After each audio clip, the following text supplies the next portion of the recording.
फलस्तीन में लगातार जंग जारी है तो उधर सीज फायर को लेकर लगातार बात होनी शुरू हो गई है। इजराइल के सैनिक लगातार मारे जा रहे हैं, फिर भी बेंजामिन नेतन्याहू सीज फायर को तैयार नहीं है। लेकिन अब हालत यह है, यूएन के अंदर अल्जीरिया जो सीज फायर का प्रस्ताव लेकर गया था, अमेरिका ने कहा उसको तो हम वीटो करेंगे, लेकिन अमेरिका अब खुद एक प्रस्ताव लेकर आ गया है जिसमें सीज फायर का जिक्र है। उधर हूती लगातार हमले कर रहा है, पिछले 3 दिनों में 6ठे जहाज पर उसने हमला किया है जिसको अच्छा खासा नुकसान हुआ है, और अमेरिका कई MQ रीपर पर उसने कब्जा कर लिया है जिसको लेकर रेड सी में खलबली मची हुई है। उधर हिजबुल्ला और इजराइल के बीच भी जंग तेज होती जा रही है। इजराइल ने हिजबुल्ला के ठिकानों पर हमला किया है तो हिजबुल्ला ने इजराइल के आर्मी के बेसिस पर और ठिकानों पर हमला किया है। ऐसा लगता है कि अभी तक जो जंग कंट्रोल लग रही थी वो कभी भी अनकंट्रोल्ड हो सकती है, और इन सब के बीच रफा के अंदर इजराइल की शैतानियत जारी है। छोटे छोटे बच्चे बेहद परेशान हो रहे हैं वहां पर। यह वीडियो आप देख सकते हैं जिसमें एक बच्चा इस बात से खुश है कि चलो उसको थोड़ा सा साफ सुथरा होने नहाने को भी मिला। पिछले वीडियो में मैंने आपको काफी डिटेल दिए थे और आपसे पूछा था कि मुझे बताइएगा कि आप कहां से यह वीडियो देख रहे हैं। बहुत सारे लोगों ने ये बताया था, बहुत सारे मेल्स आए थे, उनके बारे में भी मैंने बात की है और सारे अपडेट्स के बारे में भी बात की है। देखते रहिए पूरा वीडियो।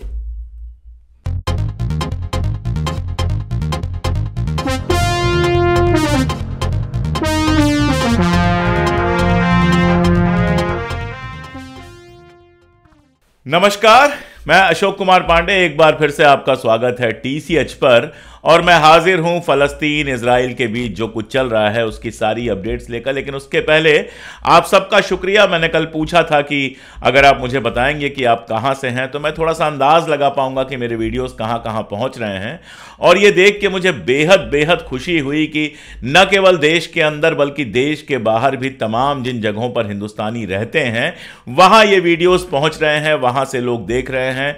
देश के अंदर पंजाब से, बंगाल से, दिल्ली से, बिहार से, केरल से, जाने कहां कहां से लोगों ने बताया, देश के बाहर लोगों ने बताया, अमेरिका से, इंग्लैंड से, ऑस्ट्रेलिया से, इसके अलावा जो मिडिल ईस्ट कंट्रीज हैं, सऊदी अरबिया और बाकी कतर से, इन सारी कंट्रीज से लोग देख रहे हैं। और अच्छी बात है, मैं भी थोड़ा सावधान रहता हूं क्योंकि जो लोग वहां हैं वहां के अखबार पढ़ते हैं और उनको हकीकत पता होती है। इसलिए जब मैं ढेर सारे रेफरेंसेस देकर अपने यहां बात करता हूं, ढेर सारे अखबारों की कटिंग लगाकर यहां पर बात करता हूं, तो शायद उनको भी भरोसा होता है कि मैं जो बता रहा हूं वो सब हवा हवाई नहीं है, इसमें काफी कुछ है।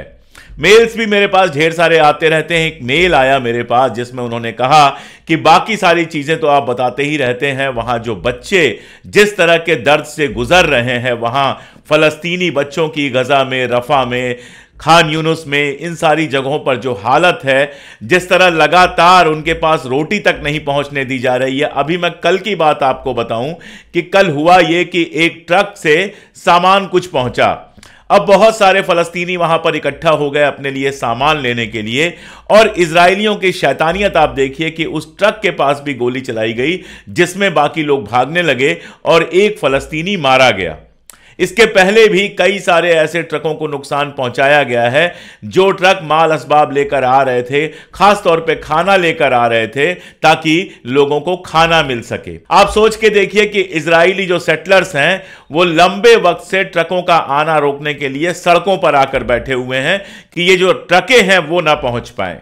वहां का एक मिनिस्टर है, वो कहता है कि 4 साल से बड़े जो बच्चे हैं उनके ऊपर किसी तरह की रहम की जरूरत नहीं है, उनको किसी तरह की राहत पहुंचाने की जरूरत नहीं है। यह अलग बात है कि मां के पेट में जो बच्चे हैं उनको भी इजरायली नहीं छोड़ रहे हैं। जब हॉस्पिटल खाली हो रहे हैं तो उनके ऊपर भी बम गिर रहे हैं, उनके भी घर तबाह हो रहे हैं। आप जो ये वीडियोस आ रहे हैं, मैं सारे वीडियोस यहां नहीं दिखा सकता। बहुत सारे लोगों ने कहा ग्राफिक्स, जब भी मैं ग्राफिक दिखाने की कोशिश करता हूं, वीडियोस दिखाने की कोशिश करता हूं, तो यूट्यूब या तो वीडियोस को ब्लॉक कर देता है या तो सप्रेस कर देता है। इसीलिए अखबारी खबरें ज्यादा दिखाना मैं पसंद करता हूं ताकि कम से कम वीडियो कुछ लोगों तक पहुंच सके। तो सिर्फ तस्वीरें अगर आप देख लें तो आपके समझ में आ जाएगा कि वहां के बच्चों पर, वहां के लोगों पर क्या गुजर रही है। माल न्यूट्रिशन यानी कुपोषण, जो गाजा पूरा हरा भरा था, अच्छी खासी खेती होती थी, दूध मिलता था, मीट मिलता था, आराम से बच्चे रहते थे, स्कूल जाते थे, स्कूलों को तबाह कर दिया गया, बाकी सारी चीजों को तबाह कर दिया गया, और आज उनके लिए 2 जून की रोटी इकट्ठा कर पाना भी मुश्किल कर दिया गया है। बमों से सारा कुछ तबाह कर दिया गया है और बच्चे लाइनों में लग के अपने लिए किसी तरह खाने का इंतजाम कर रहे हैं। अगर नहाने को मिल जा रहा है तो खुश हो जा रहे हैं। मैं क्या क्या बताऊं, वो इतनी डिटेल है कि बताते बताते शायद मेरी ही आंखें भर आएं। आप सोच के देखिए कि जब खाने की समस्या हुई तो कुछ फलस्तीनियों ने फैसला किया कि समंदर में जाकर वहां से मछलियां मार ली जाएं।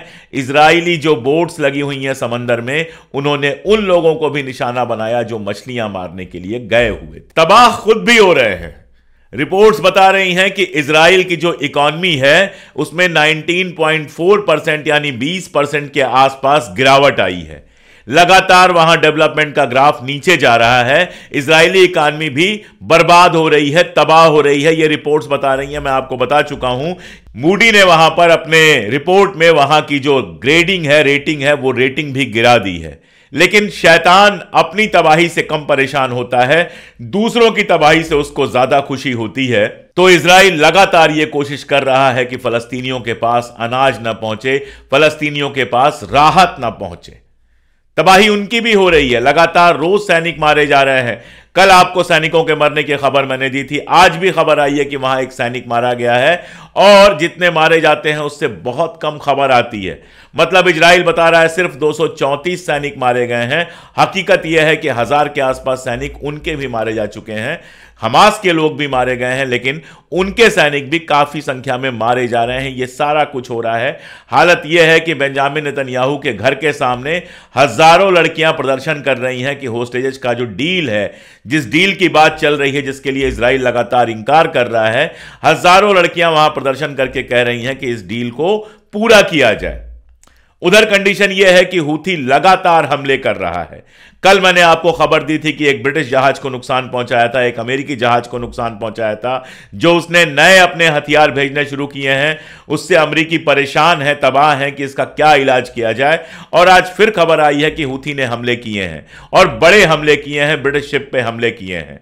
अपनी तमाम ताकत के बावजूद, लगातार यमन में बम गिराने के बावजूद उनको रोक नहीं पा रहा है। तबाही कई सारे बॉर्डर्स पे है। इजराइल का जो नॉर्दर्न बॉर्डर है, वहां कंडीशन यह है कि लोग अपने घरों को छोड़कर गायब हैं और जो है वो बेहद परेशान है, क्योंकि हिजबुल्लाह लगातार बम गिरा रहा है। हिजबुल्लाह के ऊपर भी बम गिर रहे हैं। लेबनान में भी इजराइल ने बम फेंका है और बदले में हिजबुल्लाह भी लगातार बम गिरा रहा है। यानी एक तरफ ट्रेड का नुकसान हो रहा है, इकॉनमी बर्बाद हो रही है, लोग मारे जा रहे हैं, लोग घर छोड़कर भाग रहे हैं, लेकिन नेतन्याहू अपने पागलपन में किसी तरह के सीज फायर के लिए तैयार नहीं हो रहा है।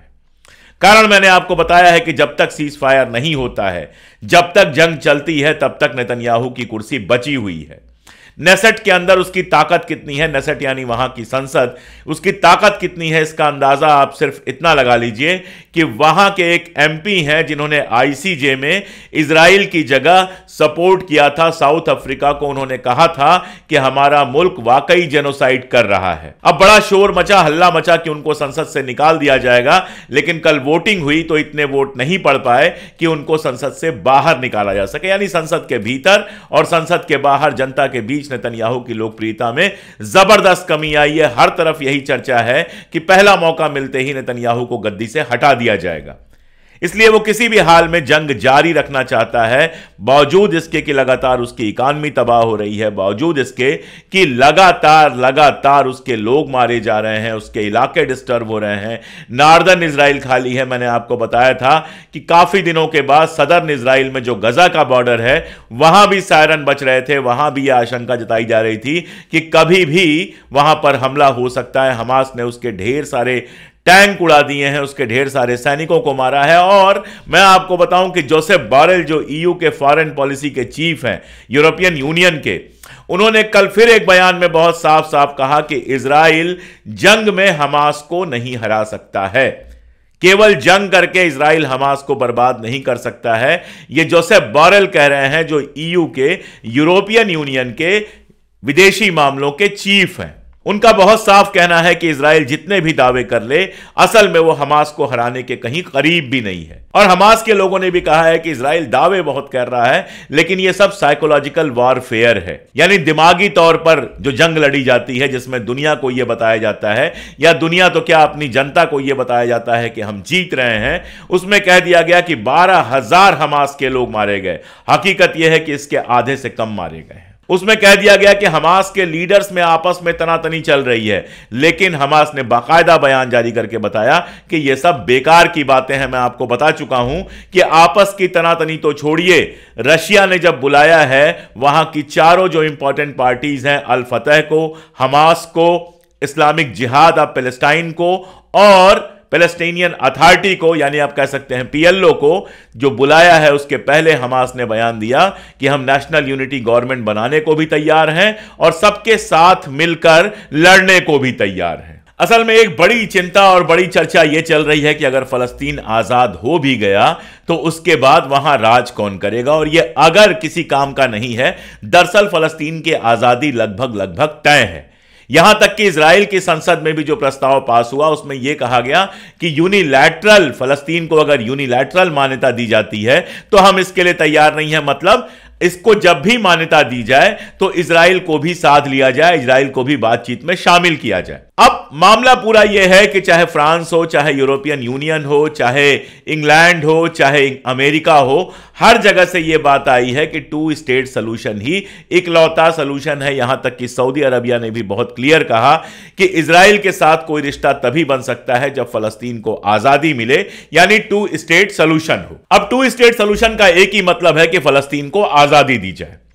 इजराइल चाहता यह है कि भले फलस्तीन आजाद स्टेट बन जाए, लेकिन वेस्ट बैंक और गजा दोनों में सिक्योरिटी की सारी जिम्मेदारी इजराइल अपने पास रखे, ताकि वो भले आजाद हों, उनको चारों तरफ से घेर के रख सके।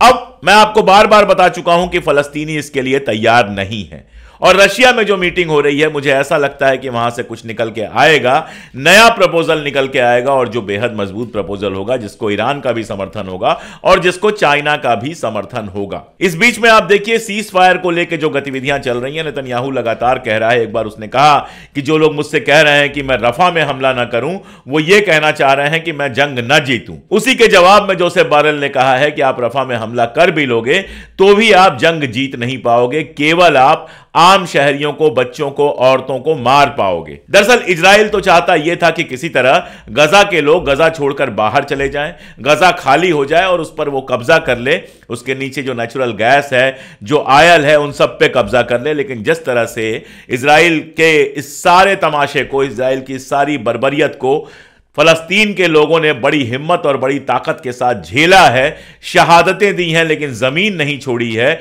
और जिस तरह हमास की सेना अल-कासम लगातार इजराइल का मुकाबला कर रही है, उससे यह सपना तो टूटता हुआ दिख रहा है। अब उसका दूसरा सपना यह है कि भले आजाद हो जाए, सिक्योरिटी हमारी बनी रहे, और उसको पता है कि आज नहीं कल हमें ट्रूस तो करना ही है, समझौता तो करना ही है, तो उसके पहले जितनी तबाही बर्बादी कर सकता है उतनी तबाही बर्बादी कर ले।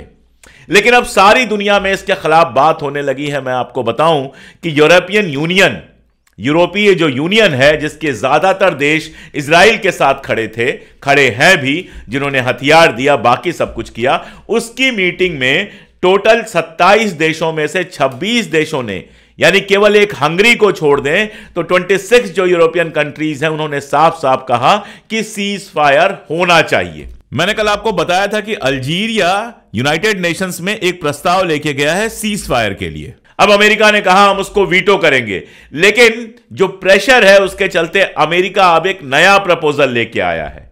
यूएन सिक्योरिटी काउंसिल के लिए ही एक नया ड्राफ्ट लेके आया है। इस ड्राफ्ट में भी सीज फायर की बात है, लेकिन यह टेम्पररी सीज फायर की बात है। 6 हफ्तों के सीज फायर की बात जो बाइडेन लगातार कर रहा है, वो इसमें है कि 6 हफ्तों का सीज फायर यहां पर कर दिया जाए। इसके अलावा हमास की आलोचना है। हमास की आलोचना के बिना अमेरिका कुछ बोलता नहीं है, उसकी लानत मलामत है और बाकी सारी बातें हैं, जिसमें सबसे इंपॉर्टेंट बात यह है कि जो राहत सामग्री है उसके पहुंचने के जो रास्ते रोके गए हैं वो सारे खोले जाएं। यानी अमेरिका यह कह रहा है कि 6 हफ्तों का सीज फायर हो, उसमें जितनी राहत सामग्री हो सारी कुछ वहां पर पहुंचाई जाए और साथ में होस्टेजेस को, जो अगवा किए हुए लोग हैं, उनको रिहा किया जाए। पेज सारा यही है। पहली बात तो यह कि हमास का कहना है कि 6 हफ्ते के सीज फायर की बात हम नहीं सुनेंगे, क्योंकि 6 हफ्ते में अगर उसके सारे होस्टेजेस हम रिहा कर देते हैं तो 6 हफ्तों बाद अगर वो दोबारा इजराइल हमला करता है तो इसकी जिम्मेदारी कौन लेगा, पहली बात ये। और दूसरी बात उसका कहना है कि हमारे भी हजारों लोग इजराइल की जेलों में सड़ रहे हैं, तो हम अगर अगवा किए हुए लोगों को रिहा करेंगे तो इजराइल को भी अपनी जेलों से लोगों को रिहा करना पड़ेगा। यही पेच है जिस पर मामला फंसा हुआ है। पहली बात परमानेंट सीज फायर और दूसरी बात इजराइल की जेलों में जो होस्टेज है उनको रिहा किया जाए। और गुडविल दिखाने के लिए, यह दिखाने के लिए कि सारे फलस्तीनी एक हैं, हमास ने उसमें कई सारे ऐसे नाम भी शामिल किए हैं जो पीएलओ के साथ जुड़े हुए हैं। तो आप समझ सकते हैं कि हमास ये जो कूटनीतिक लड़ाई चल रही है उस कूटनीतिक लड़ाई को बहुत कायदे से लड़ रहा है। इजराइल, अमेरिका और ये सारे मुल्क चाहते हैं कि इसके बाद हमास को बाहर कर दिया जाए फलस्तीन से। ये आसानी से मुमकिन होने वाला नहीं है। अगर हमास नहीं भी होगा तो हमास किसी और नाम से उसके लोग वहां पर होंगे, क्योंकि आप जानते हैं कि गजा के अंदर वो चुनाव जीत के आया था और गजा के अंदर उसकी काफी पॉपुलैरिटी है। अच्छा बुरा अलग छोड़ दीजिए, लेकिन डेमोक्रेसी का मतलब तो यही होगा कि जो पॉपुलर है वो वहां पर किसी न किसी तरह से सत्ता में रहे। इसीलिए हमास ने कहा कि हम सबके साथ मिलकर काम करने को तैयार हैं। अब दुनिया में किस तरह का विरोध है यह मैं आपको बता चुका हूं कई बार। ब्राजील के जो राष्ट्रपति हैं उन्होंने कल कहा था, परसों कहा था इनफैक्ट, कि इजराइल जो कुछ कर रहा है वो वैसा ही है जैसा हिटलर ने किया था। अब ये बात तो इजराइल को बुरी लगनी थी। इजराइल के लोगों ने कहना शुरू किया, वहां के मिनिस्टर्स ने, कि ब्राजील के जो राष्ट्रपति हैं वो पर्सोना नॉन ग्रेटा है, मतलब वो उनको कोई हक नहीं है ये बात कहने का कि यहां जेनोसाइड चल रहा है वगैरह वगैरह। अब उसके बाद इन्होंने कहा कि लूला हमारे देश में नहीं आ सकते हैं। लूला ने कहा ठीक है, तुम्हारे यहां जो हमारा राजदूत है हम उसको ही वापस बुला लेते हैं, तुम्हारे साथ जो राजनयिक संबंध है वो हम खत्म कर देते हैं। रशिया के साथ संबंध खराब हो चुके हैं और अब ब्राजील के साथ फिलहाल हमेशा हमेशा के लिए ऐसा लगता है कि इजराइल के रिश्ते खत्म हो गए। यानी इस पूरी जंग में इजराइल ने लगातार लोगों को अपना दुश्मन बनाया। साउथ अफ्रीका के बारे में आप जानते ही हैं। और अभी जो बहस चल रही है इंटरनेशनल कोर्ट ऑफ जस्टिस के में, जिसको लेके इजराइल कह रहा है कि वो सिर्फ प्रेस में चमकने के लिए रिपोर्ट्स हैं, वो बेहद इंपॉर्टेंट बहस चल रही है। वो बहस इजराइल के अपने वजूद पर पूरा सवाल खड़ा करती है। वो कहती है कि इजराइल जो है वो तो दरअसल फलस्तीन के ऊपर कब्जा करके बना हुआ है, इसलिए वो सेटलर्स स्टेट है, वो एक लीगल स्टेट है ही नहीं। अब देखिए, ऐसा नहीं है कि आईसीजे में ये जो बहस है इसके बाद इजराइल खत्म हो जाएगा, लेकिन अगर कहीं आईसीजे से वैसा ही फैसला आ गया, अगर आईसीजे ने यह फैसला दे दिया, मान लीजिए कि इजराइल एक लीगल स्टेट है, या यहां तक नहीं भी गया, अगर उसने कहा कि 1960s में जो 2 स्टेट बने थे इजराइल और फलस्तीन, वही सीमाएं फिर से बहाल करनी चाहिए, तो यूएन में इसका प्रेशर पड़ेगा। और यूएन लगातार फलस्तीन के मामले उठा रहा है। यूएन के चीफ कई बार कह चुके हैं कि फलस्तीन में अकाल जैसी स्थिति है, कैटास्ट्रोफ वर्ड का उन्होंने यूज किया है, और लगातार वो इजराइल को सवालों के घेरे में खड़ा कर रहे हैं। तो ये जो पूरा कुछ चल रहा है, पहली नजर में देखने से यही लगता है कि फलस्तीन तबाह हो रहा है। इजराइल के भी और अपने हिंदुस्तान में भी जो शैतान हैं वो इसको देख के बहुत खुश होते हैं कि बच्चे मारे जा रहे हैं, औरतें मारी जा रही हैं। लेकिन इस जंग ने इजराइल का जितना नुकसान किया है उतना पहले कभी नहीं हुआ था। पहली बार यह हुआ है कि फलस्तीन के ऊपर उसके कब्जे, सेटलर्स की पूरी पॉलिसी और इन सारी चीजों पर सारी दुनिया में बहस हो रही है। उसके किस्मत बस इतनी अच्छी है कि अमेरिका अभी तक उसके साथ है, हालांकि अमेरिका के अंदर भी उसका विरोध लगातार बढ़ रहा है, इसलिए फिलहाल वो बचा हुआ है। लेकिन जो हालात हैं, मैंने आपको बताया कि यूएन में बावजूद यह कहने के कि अल्जीरिया का जो प्रपोजल है उसको हम वीटो करेंगे, अमेरिका एक नया प्रपोजल लेके गया है और सीज फायर की बात कर रहा है। रशिया के जो रिप्रेजेंटेटिव हैं यूएन में, उन्होंने कहा है कि अमेरिका इकलौता देश है जिसने 5 महीने से वहां पे जंग को रुकने नहीं दिया है, जंग चला रहा है। और उसके जवाब में कह लीजिए या उसके दबाव में कह लीजिए, दुनिया भर से दबाव पड़ रहा है कि अमेरिका पहली बार सीज फायर का प्रपोजल लेके, भले 6 हफ्तों के सीज फायर की बात है, लेकिन सीज फायर का प्रपोजल लेके यूएन में गया है। यह बहुत बड़ी घटना है, देखने में आपको छोटी लगे लेकिन यह बहुत बड़ी घटना है। यह बताती है कि अमेरिका के ऊपर भी धीरे धीरे इतना प्रेशर पड़ रहा है कि इजराइल को बहुत दिनों तक सपोर्ट कर पाना शायद उसके लिए डायरेक्टली संभव नहीं होगा। उसमें अगर आईसीजे का फैसला आता है, उसमें अगर ऐसा होता है कि यूएन कोई बड़ा कदम उठाता है, तो इजराइल के लिए मुश्किल तय है। ये यहां पर आप जोड़ लीजिए कि 27 में से 26 अगर यूरोपियन यूनियन के देश जो हैं वो सीज फायर की बात कर रहे हैं इजराइल की इच्छा के खिलाफ, अगर इंग्लैंड अपने ऑफिशियल लेटर्स में छाप रहा है कि फिलिस्तीन को नया स्टेट होना चाहिए या फिलिस्तीन को मान्यता देनी चाहिए, या दूसरे लफ्जों में कहें तो फिलिस्तीन को आजादी मिलनी चाहिए, अगर यह सारा कुछ होना शुरू हो गया है, अगर अमेरिका लगातार कह रहा है कि 2 स्टेट सोल्यूशन होना चाहिए, तो यह जानिए और यह मानिए कि इस बार फलस्तीनियों की जो शहादतें हैं वो बेकार नहीं जाने वाली। आज भले आपको इजराइल बड़े अच्छी जगह पे दिख रहा हो, लेकिन फ्यूचर में फलस्तीन का आजाद होना भी तय है, इजराइल की ताकत भी कम होना तय है, और इतना तो तय ही है कि दुनिया भर में इजराइल की जो लानत मलामत हुई है, इजराइल की जो इमेज खराब हुई है, उसको तो इजराइल शायद कभी भी ठीक नहीं कर पाएगा। आज के लिए इतना ही। वो अपील जो बेहद जरूरी है, उतनी ही जरूरी है जितनी ये बातें हैं। अगर आप चाहते हैं कि हम लगातार इस तरह से काम कर सकें, लगातार आपके सामने सच कह सकें, दुनिया भर की और हिंदुस्तान के भीतर की भी खबरें लेकर आ सकें, तो बेहद जरूरी है कि आप हमारा सपोर्ट कीजिए। बहुत आसान है, ज्वाइन का ऑप्शन है, अगर उसको आप क्लिक करेंगे तो आप हमें 3 रुपए रोज से भी कम में मेंबरशिप हमारी ले सकते हैं, हमारी ताकत बन सकते हैं। सुपर थैंक्स आप हमें दे सकते हैं, जिस भी मुल्क में है वहां की करेंसी में आप हमें सुपर थैंक्स दे सकते हैं। यह सब इसलिए जरूरी है कि इतने दबाव और इतनी परेशानियों में सिर्फ आपके साथ के सहारे, सिर्फ आपके सपोर्ट के सहारे हम लगातार काम कर सकते हैं। और जैसा कि मैं कहता हूं, सत्ता और कैमरे की आंख में आंख डालकर सच बोल सकते। शुक्रिया।